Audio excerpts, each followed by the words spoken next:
if you missed it, Ole Miss and Louisiana Tech were playing yesterday. Game started at 3 o'clock. They made it into the top of the seventh inning. After 6 complete innings, Ole Miss led 4-3. The Rebels got 3 runs in the 4th inning, and they took the lead in the bottom of the 5th inning to go up 4-3. Neither team scored in the 6th inning. And then in the top of the 7th inning, while play was going on, Louisiana Tech scored 2 runs to take a 5-4 lead. And then there was lightning that was detected in the area. There is an 8-mile radius around a playing surface. This is an SEC rule. ESPN actually has a different set of rules. Their radius is 10 miles, which is why sometimes games will actually continue to be played, but without camera people. They will lock off the cameras and they'll leave, and that's why you don't get cutaway shots. Anyway, that's beside the point. SEC rule is 8 miles around the field of play.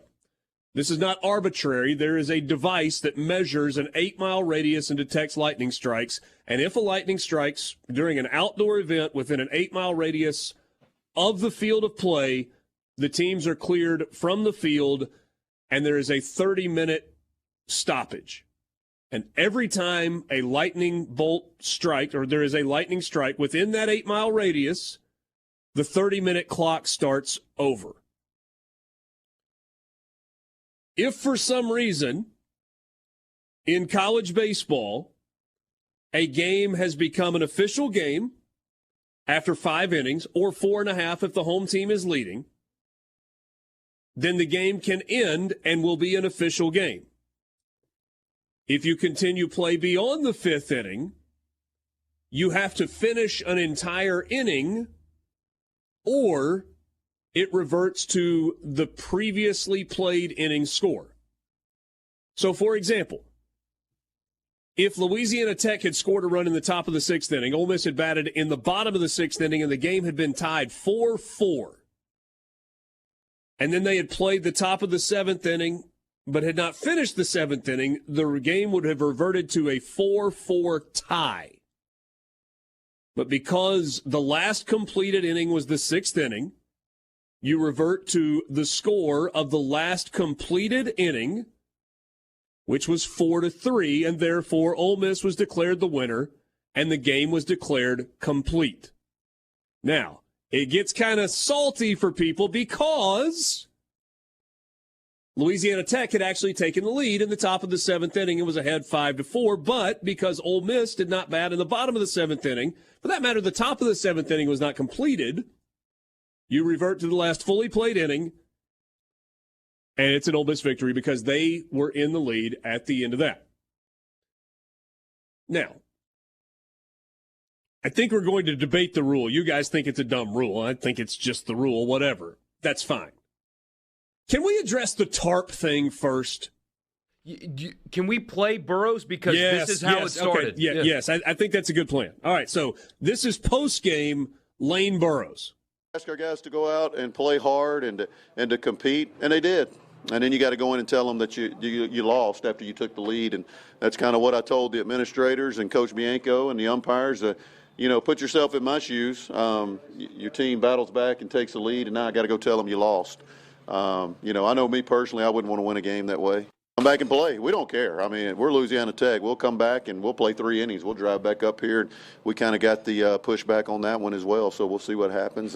But the decision to not tarp the field and to start the game, we could have started it earlier today. There's a lot of layers, and it's unfortunate and it's disappointing, but it is what it is, and we're kind of at the mercy of them because of home field. I don't disagree with anything Lane Burrows said, other than his referencing not tarping the field. Because his reference to not tarping the field was just a big old pile of dumb. He loses credibility for everything else he says because he references not tarping the field. The game was stopped not because of rain, but because of lightning. And the fact is, there was not enough rain at Swayze and in the Oxford area from the time the game began through the entirety of the delay to have any reason to put a tarp on the field. In fact, when I left the studio yesterday at about 5 minutes after 6 and had to go pick Francis up from church, but that wasn't until 6:30, I thought, I'll just meander through Old Taylor Road. Lights are on in the stadium, even though they're not playing. So I just cut up through that way, and I looked, and it was like, oh, I don't have a tarp on the field, even though they're in a weather delay. And I looked down, and I was like, oh, it's because the infield's dry. There was no reason for there to be a tarp on the field. Here's what they knew, and here's what you knew if you were looking at the radar. It's sprinkled on and off. Field drains well. Make your jokes about Lake Swayze. That's all been fixed from years ago. The field drains well. The infield was not holding water. There were no puddles anywhere. It wasn't gooey. It wasn't gummy. It wasn't muddy. Every time it rains in Oxford, you make that reference. Literally, you're like the only one holding on to it still. Yeah, I know. Pete, no, I seriously doubt that. I seriously doubt I'm the only one still holding on to that. There was no reason for there to be a tarp on the field. And here's why. If they had gotten the all clear, if they had made it through the 30-minute window, they needed to be able to jump and play because there was going to be a tight window because the radar showed you that rain was on the way. If you're in a lightning delay where you have to have the field cleared, you can't have your guys out there running around taking the tarp off. So what are you going to do? Wait another 10, 12 minutes to get the tarp off the field out of the way so that then you can resume play? But again, there was no reason for there to be a tarp on the field because the field wasn't unplayable. You weren't playing because of a lightning delay, not because of rain. And so that piece of it just makes no sense to me.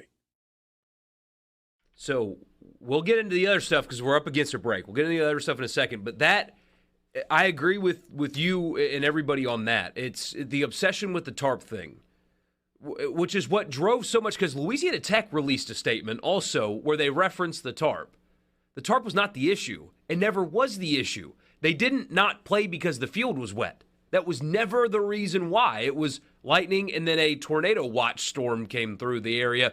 Regardless if the tarp was on the field or not, you're not playing while there's a tornado watch going on. It was never, the tarp was not the issue. They're barking up the wrong tree when it comes to why that game wasn't played.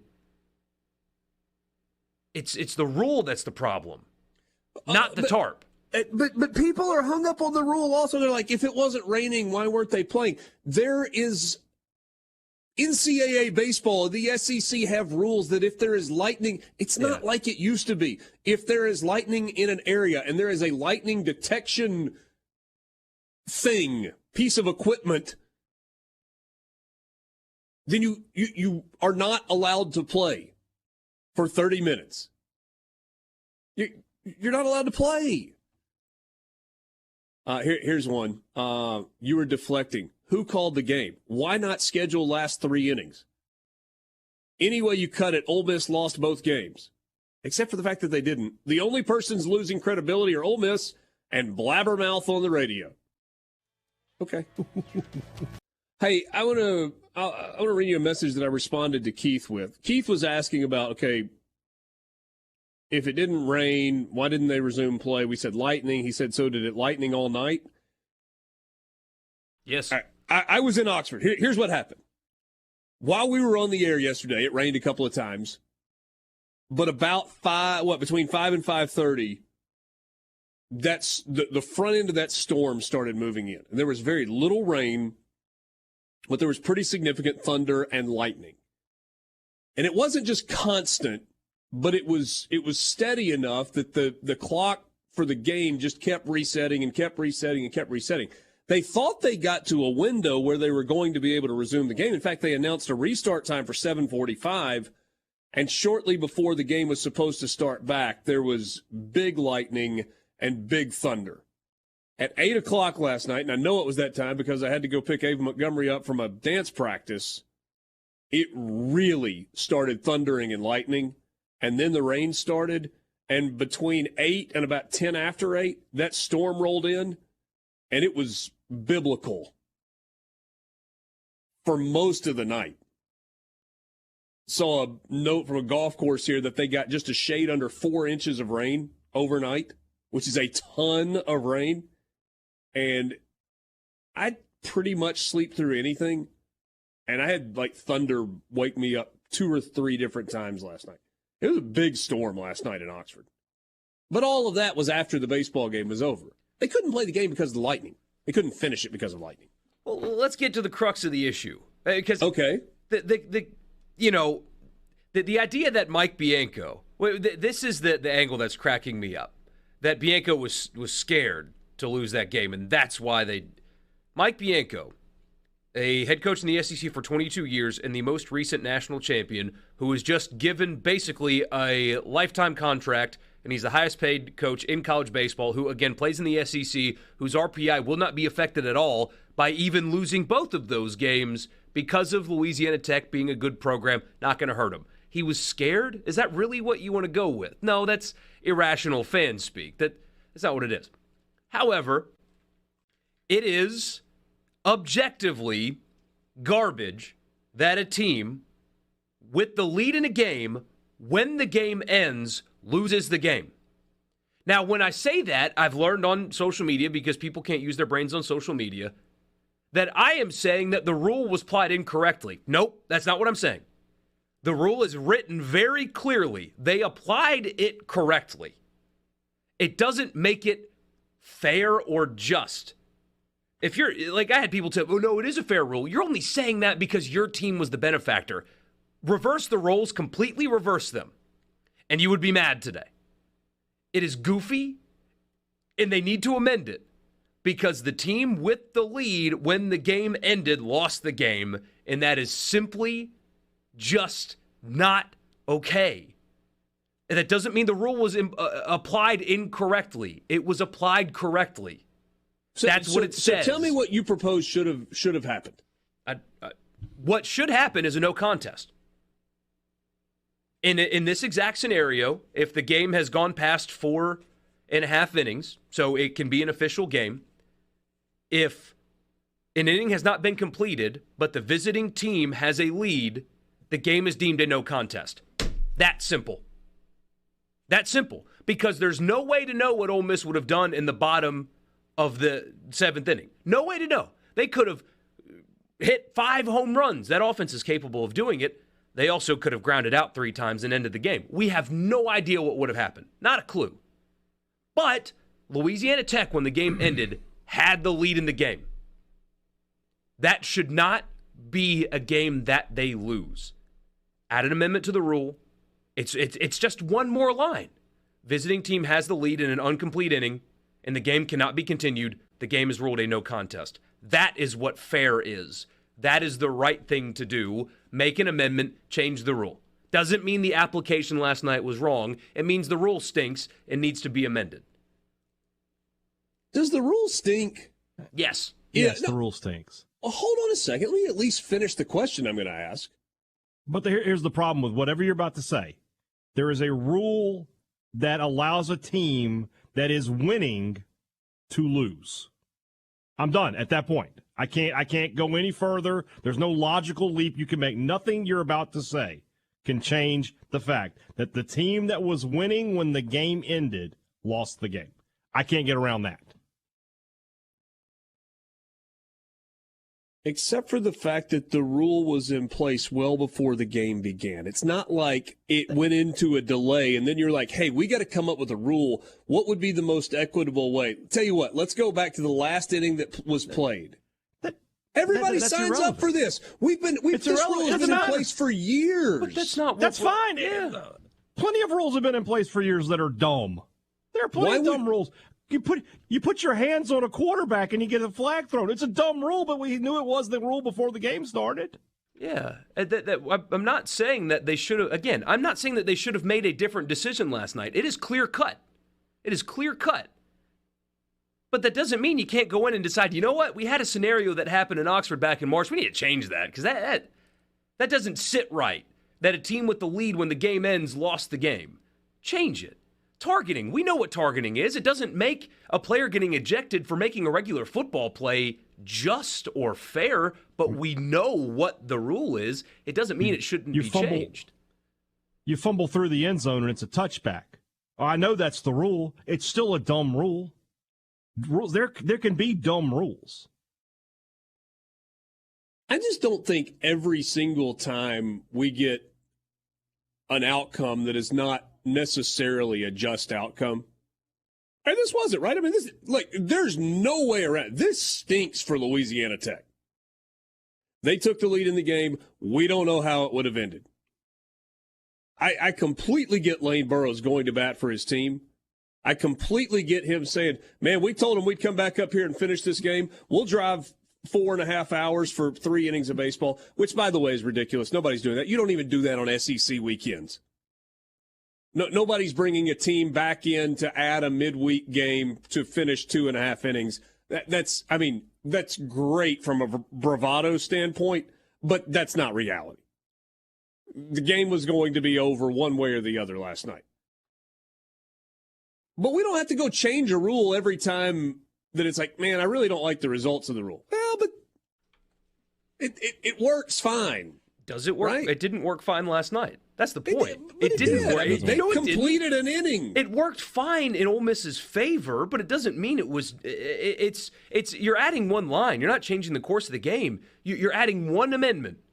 That's it. And by the way, if you just flipped this thing and it had been in Louisiana Tech, I would have said the exact same thing. I would have said, that really stinks for Ole Miss. I would not be advocating to rewrite the rule book. It's not rewriting the rule book. It's adding one line. That's not rewriting the rule book. Okay, don't do the semantics thing. I would not be advocating for adding a line and changing the rule for rain delays and completions of games in college baseball. I wouldn't. This is not he's Ole Miss, he's for Louisiana Tech, somebody got screwed. I don't think there's a need to change the rule. Why not? What does it hurt? Just explain it. Because you had I didn't say that it harms anything. I just don't see any reason to change it. You had a winner, you had a loser, move on. It's one game in the middle of the season. I mean, we keep score for a reason. We do.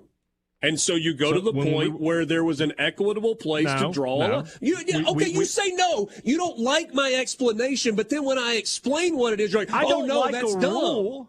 That's fine. I don't like a rule that just has asked a me team why not. That's winning because it doesn't make sense.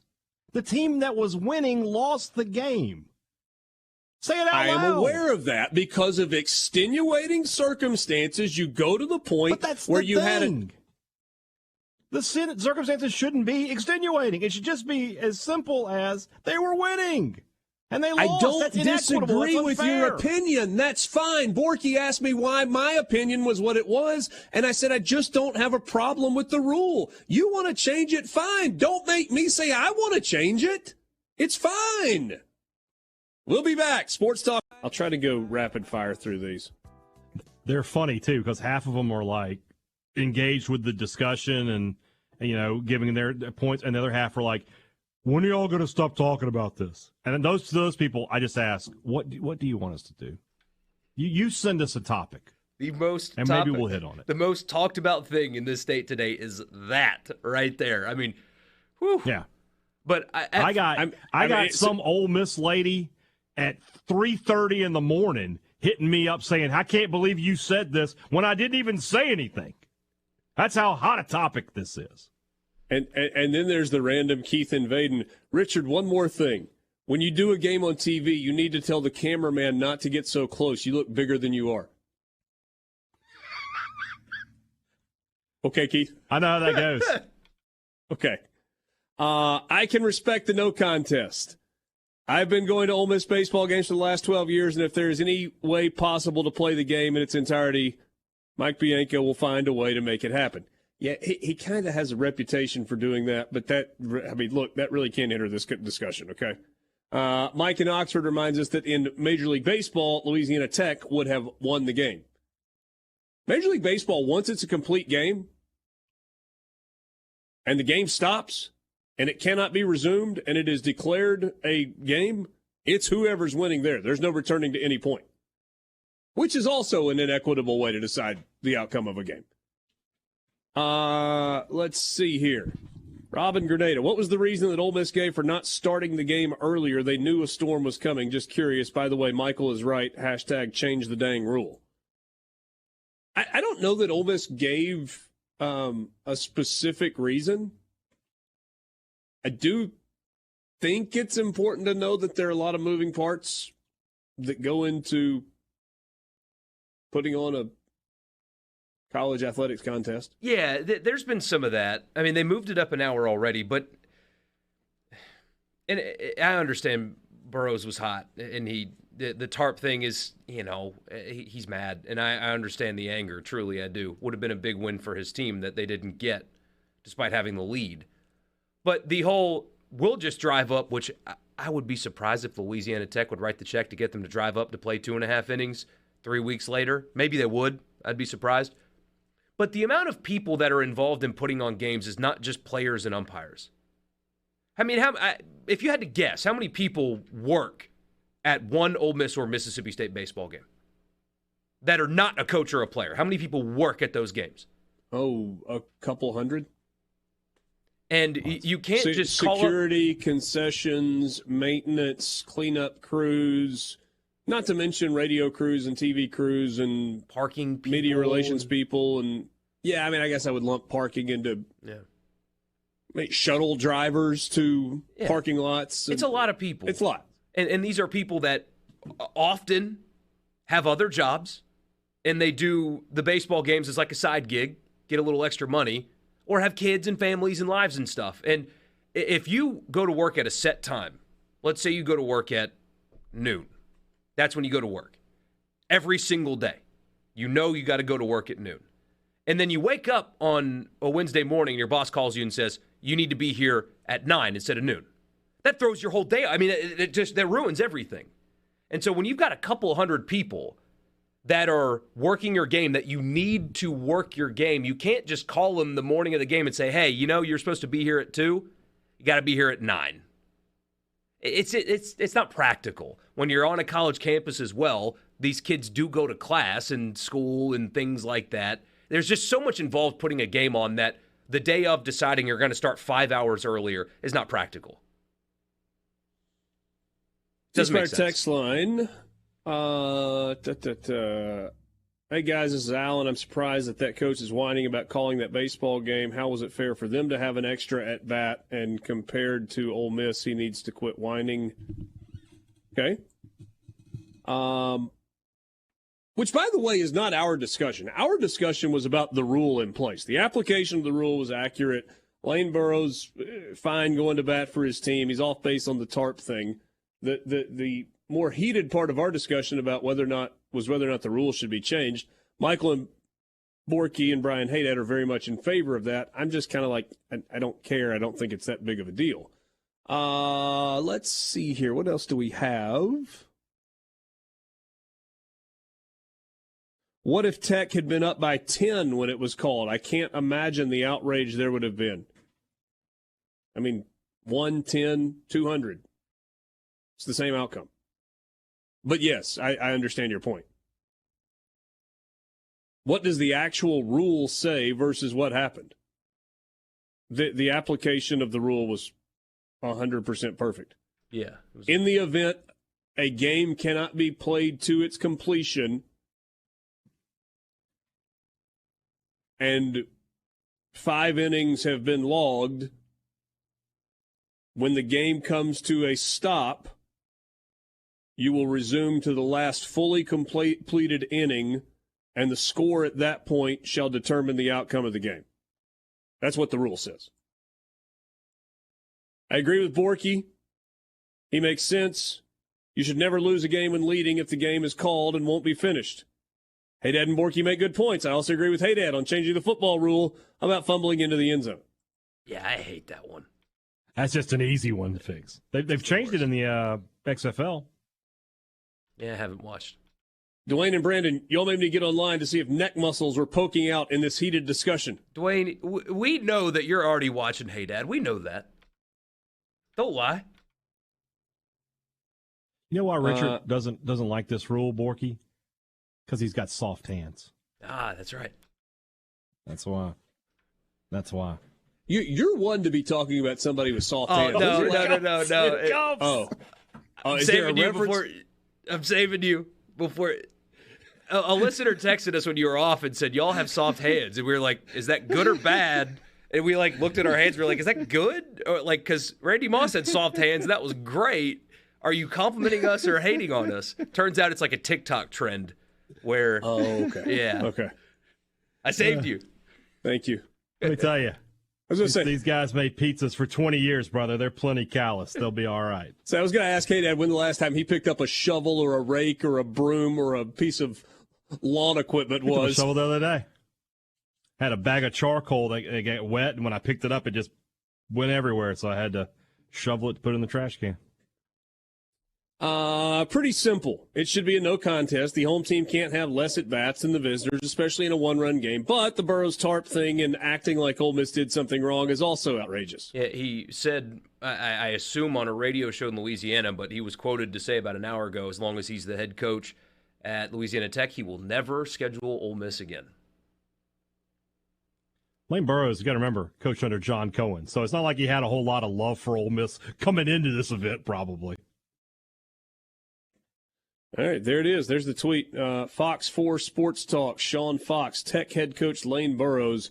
We won't be scheduling Ole Miss again in the regular season as long as I'm the coach here. The response to that tweet on our C Spire text line, Lane Burrows is clearly pandering for the state job. Well, and he's advocating for his guys. I understand why he was mad, but Tell me who that hurts, by the way. When the coach at Louisiana Tech goes, we won't schedule Ole Miss anymore. I mean, is that like a deal where Ole Miss is going to be like, oh, come on, guys, don't go down. What does Ole Miss go? Okay, that's fine. Ole Miss can find a team they can actually beat to play in the non-conference. They can beat Louisiana Tech recently. Louisiana Tech's been pretty good. Get a 3-game set with Arkansas State happening. I mean, whatever. I mean, seriously, is that not? It's petty. What is Lane Burrows doing? Again, good for you for going. Team. Good for you for going to bat for your guys. But there was a lightning storm that rolled in, and you got screwed by a bad rule. There, I said it, guys. Bad rule. I don't know that I changed the rule, but it's a bad rule, sure. There is no chance, 0% chance, that if they have a good enough season, Louisiana Tech won't be in the Oxford Regional. I mean, this story just keeps getting wrinkles to it. So we get this this message a second ago that gives us Lane Burrows' statement about as long as I'm the head coach, we'll never play Ole Miss again here. Like, I'm genuinely curious, guys. What's the rationale behind that? I mean, he's obviously he's clearly mad. Is that not a cut off your nose to spite your face thing? He thinks that his team and his program got done dirty, is what he thinks. I mean, Louisiana Tech hosted Ole Miss a couple of, it's not just this is a bye game and Tech comes to Oxford every year and plays one game or two games. I mean, Ole Miss agreed to play at their place. And was it last year or 2 years ago? Very recent. That strikes me as something. Now, maybe he had already been told that the series wasn't going to continue with Ole Miss coming to there, and so he can say this and know there's no consequence because it wasn't going to happen anyway. I don't understand why you would say that about an SEC team that would be interesting to your fan base that has already come to your place and played a series, and maybe that could continue going forward. That your short-term anger seems to be clouding your future judgment there. Just my thought. Am I off on that? Or is this a man standing on principle? Well, I mean, he'll find other teams to play. It's not a huge deal. Sure he will. Mississippi State going to play 2 games in Ruston? Arkansas? I don't know. LSU? They go get LSU to come play 2 games in Ruston? LSU, no. Let me tell you what the answer to that question is on those others also. Nah, probably not. But, okay. It's just odd. Well, the implication too that the implication that Ole Miss chose to not move the game up hours so that it would get weather delayed to save them from losing is odd, because what would your take have been had they been up 11-0? You know, I mean, it's to claim that they made that Mike Bianco decided Wednesday morning, you know what, they're going to be beating us by 1 run in the 7th, so we can't start this game any sooner than 3 because we got to take advantage of this loophole rule that can really screw them over in the 7th inning when the lightning's going to come, because we know it's going to come then, and we know we're going to be losing then. So let's start the game here. A lot of their complaints Bianco's don't hold coach. up under scrutiny. He takes everything into account. Yeah. He leaves no detail uncovered. Yeah. Like the TARP thing doesn't hold up under scrutiny when you really think it when you think it through. But he's not speaking to anybody but his fans. Yeah. Will and Upora.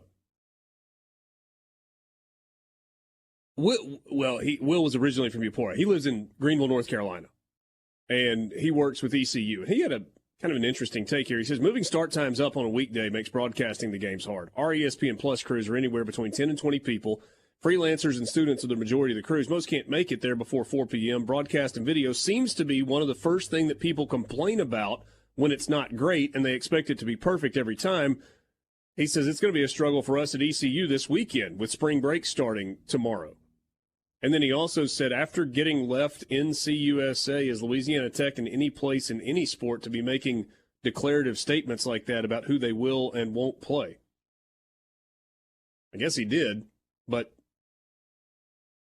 yeah, he did make that statement. He did.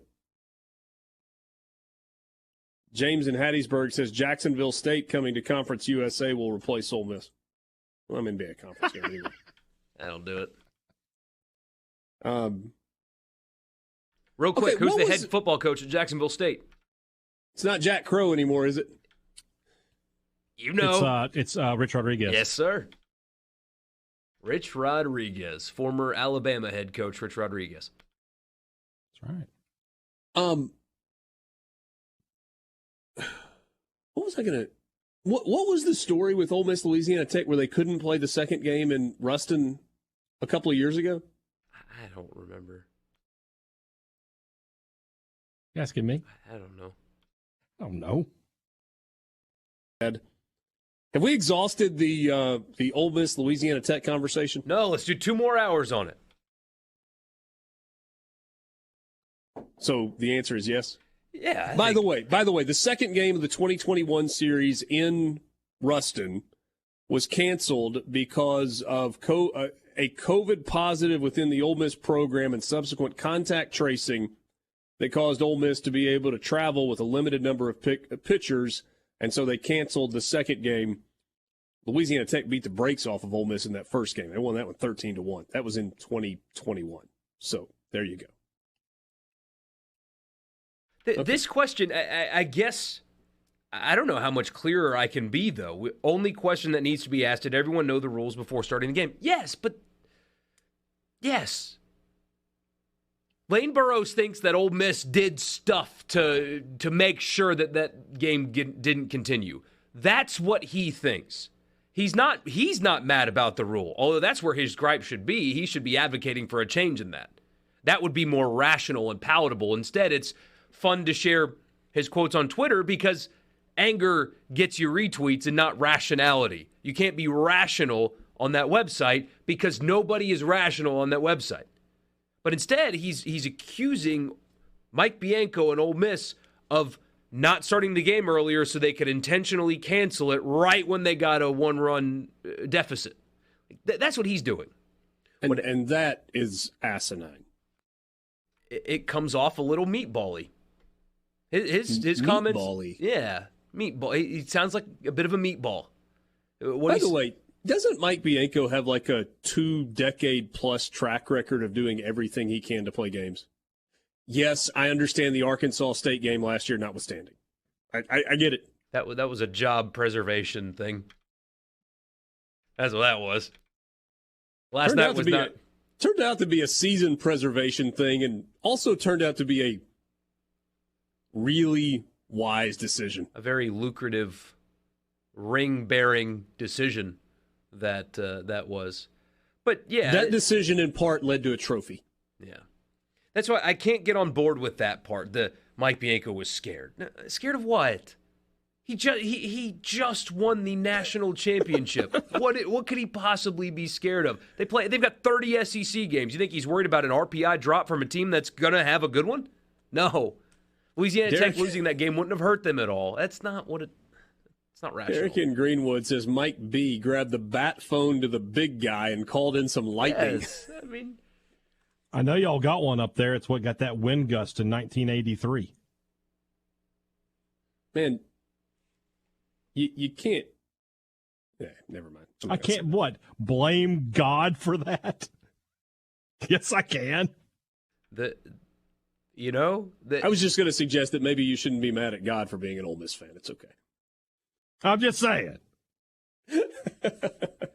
I've learned, though, over the last few weeks especially, thanks to Message Board Geniuses, great account, by the way, that there are real-life people out there that think that their football team is being wins and losses and recruiting wins and transfer wins are influenced by God himself. And I love that about college football fans. It is absolutely insane, but I love it.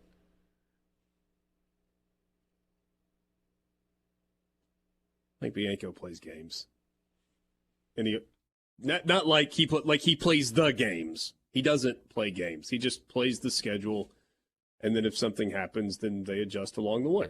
But what Haydad and I are saying is because that happened and it's unjust, they can add one more line to the rule book to avoid that situation happening again. Yeah. Yes, the teams were aware of what it was before the game started. They were aware the rule was Your applied argument correctly. is that it's a bad rule. Yes, it was applied correctly last night. Any rule that sets it where the team that is winning at the time the game ends eventually loses the game is a bad rule. Yeah. I cannot get behind that kind of rule. I love it, though. I mean, I'm trying to spend less time on social media, although it's a great tool for what we do. I learn a lot, and I follow the right people and get content ideas and stuff. Last night was ridiculous in terms of the reactions. But I'll tell you what, all Bulldogs stick together. The state fans were advocating on Louisiana Tech's behalf last night, for sure. All right. Let's switch to some hoops. We didn't mention, though, other bit of baseball news last night. Oh, yeah. Big. And then State gave us some interesting baseball news as well. But Hunter Elliott expected to return mid-February sometime. Mid-February? April. No. April. Yeah, mid-February of next year. Retroactively. Yes. Would have been a timeline for something more severe. Y'all got a phone line to God and a time machine? I'm calling shenanigans. It's too much. My YouTube algorithm keeps feeding me Joe Rogan stuff, and if I had a time machine, I'd go back to the building of the pyramids. That's what I would love to have those answers. But no, Hunter Elliott, mid-April, somewhere around the Mississippi State series is his target return date. He did not tear his UCL. It's sprained, so he's going to have to go through some rehab, but does not immediately need it to be surgically repaired. They took their time on this also. And ultimately, this was Hunter Elliott's decision. Right? I mean, I'm sure people that he trusted Ole Miss factored in, but Ole Miss gave him a lot of runway to have his MRI results sent to multiple orthopedic specialists, to even go and visit one-on-one and be examined by orthopedic specialists whose, forgive the redundancy, specialty is elbow injuries, UCL specifically, Tommy John specific orthopedic surgeons. They got a lot of opinions, took their time, and ultimately came to a place where they were comfortable. And the comfortable landing spot was, 3 or 4 weeks of no throwing at all to give the elbow time to heal, and then get into a throwing program and ramp his way back up to competition. And assuming that goes well, then great. And if there's a complication, then they will revisit in the same way they did this time. They'll figure out what to do next. So I think hat tip to the medical staff that was involved in this and kind of the Ole Miss baseball program as a whole for the way they handled it, the way they allowed Hunter Elliott and his family to be comfortable with the decision. And then you put a plan in place and you hope that it works out. And if it doesn't work out, you did the best you could. And if it does, that's great for Hunter Elliott, and it's great for Ole Miss baseball. Mid-April, April 14th, 15th, 16th. That's Mississippi State versus Ole Miss. Could his first start be in Starkville? Potentially.